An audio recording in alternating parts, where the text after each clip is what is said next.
Hi everyone, welcome back to my channel. I wanted to just show you a quick video on how to make this Friends diorama card because I had a lot of questions on it. It's actually very simple, so I'll try and step you through it as quick as possible. But as you can see, it's 2 pieces of cardstock with the Friends die on the inside plus a little bit of a border on the front. I do have an acetate window, which that's up to you if you want to include that as part of it, or you could leave it blank, and a few embellishments. So again, this is called a diorama card, and basically the ends pinch out so it opens and it stands nice and flat, or straight I should say, and it folds flat, so these tuck in, these sides tuck in, and it folds really flat for mailing. And the size that this is going to make today is a 5x7, so a standard envelope that you already have in stock probably in your crafts supplies. And let's get started.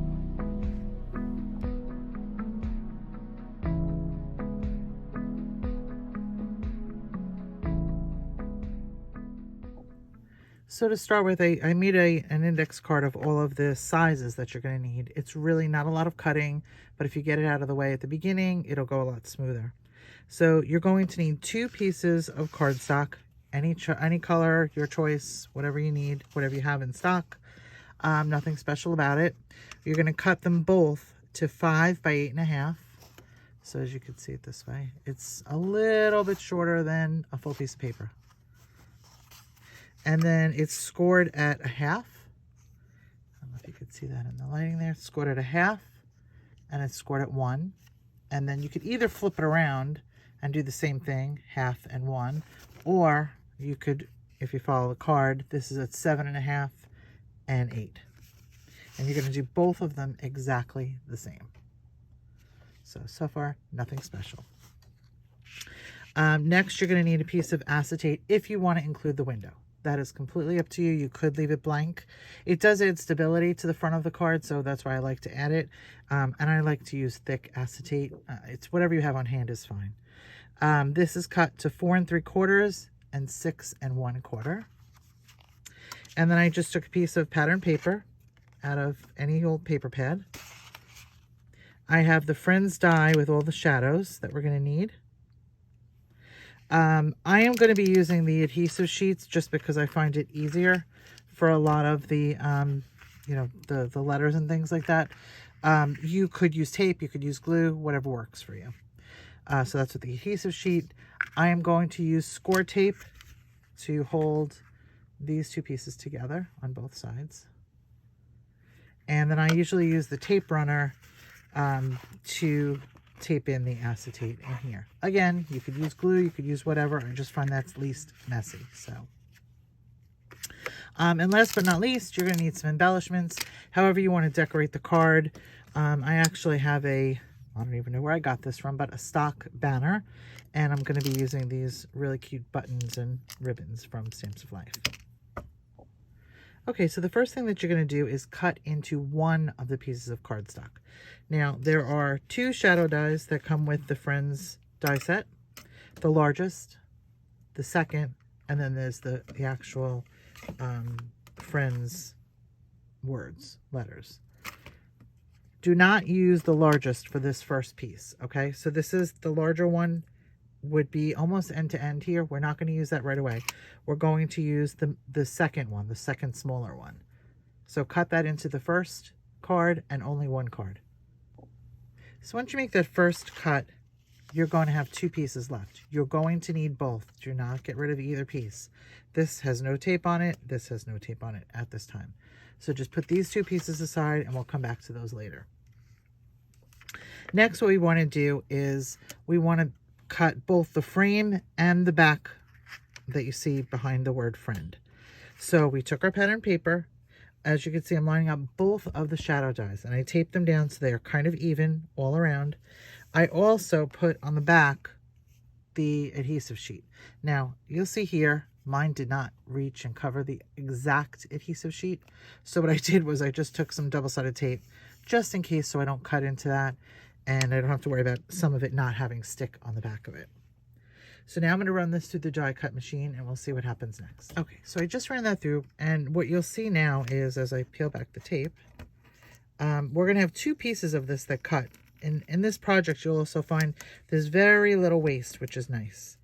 We're pretty much going to use all of our scraps throughout this project.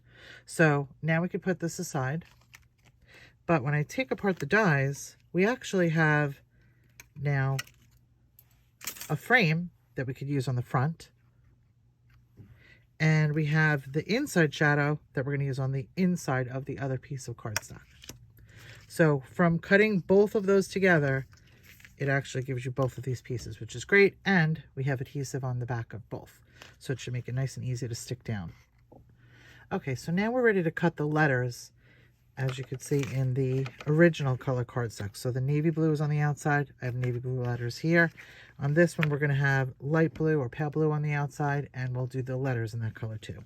So this was the waist that we cut from the original opening. I did go and adhere a half of a sheet of adhesive to the back of this. There are some areas that are sticky, that are sticking out. If you want, you don't have to do this. This is just basically baby powder. You could do this and it kind of takes the stick away. There's no harm in running this. Your plate might get a little sticky, but it goes away quick. It's not that much of a stick. So that kind of takes the stick away. If you want to do that, not necessary.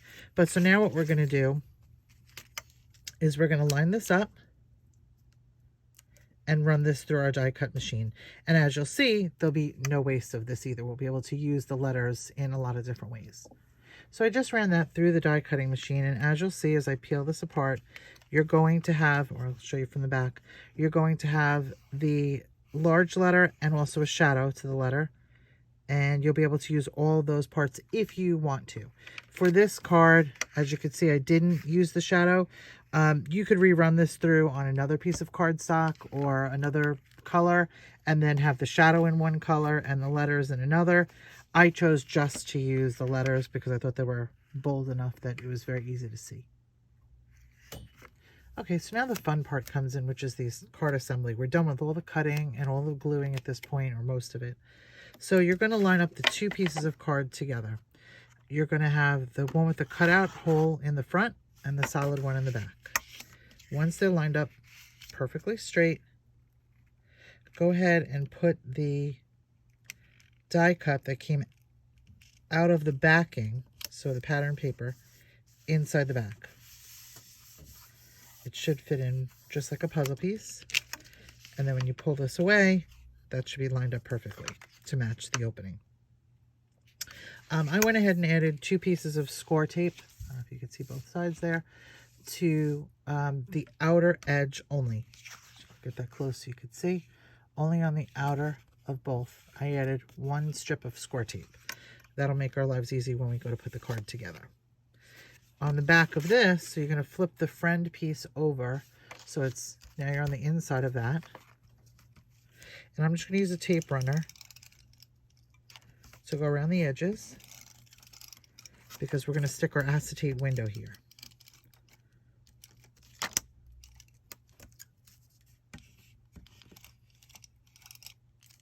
Okay. And it doesn't have to be exact, but because you're not going to see it from the inside. Just make sure it's within the windows, it's within the edge. Make sure it gets pushed down. And so now, I don't know if you can see it in the light, but we have an acetate window there. So I like to go ahead and score front and back. Excuse my reach, I'm just going to get a bone folder so we can make a nice crisp edge. And I'll show you how to refold this. But so the second line,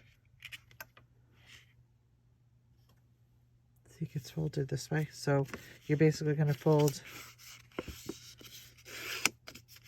the bigger cut that way. So you have both there, and then the outer one is going to come back towards the front.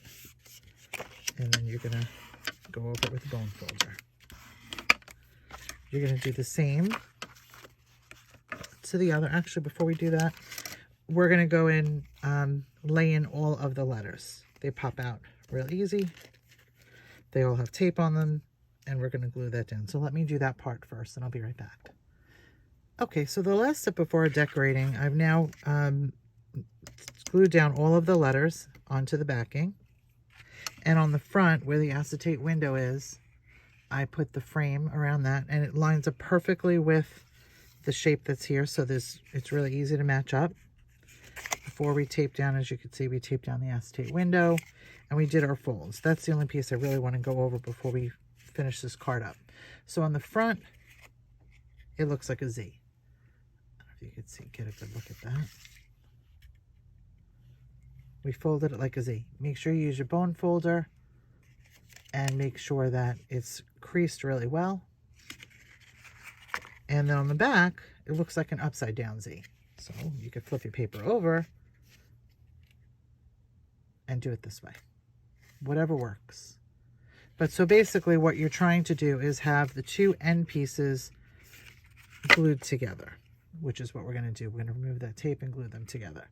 So as you can see, these two end pieces line up perfectly. The other squares off nicely on the sides. And it makes this nice window. And the great thing about this is those ends tuck in, like I showed you before, and they fold absolutely flat. So this card will be absolutely flat for mailing, depending on what embellishments you put in, but it'll be flat for mailing. And then when you open it up, it kind of just pops open and it stands up perfectly. So let me add my final decorations and we can take a look at the final card. So there you have it, the finished card. As you can see, it looks just like the other. It folds flat, exactly flat. Will fit in a 5x7 envelope, and it was really actually pretty simple to do. Hope you enjoyed this video, and if you have any questions, please feel free to leave me a comment and I will get back to you as soon as I can. Thanks for watching.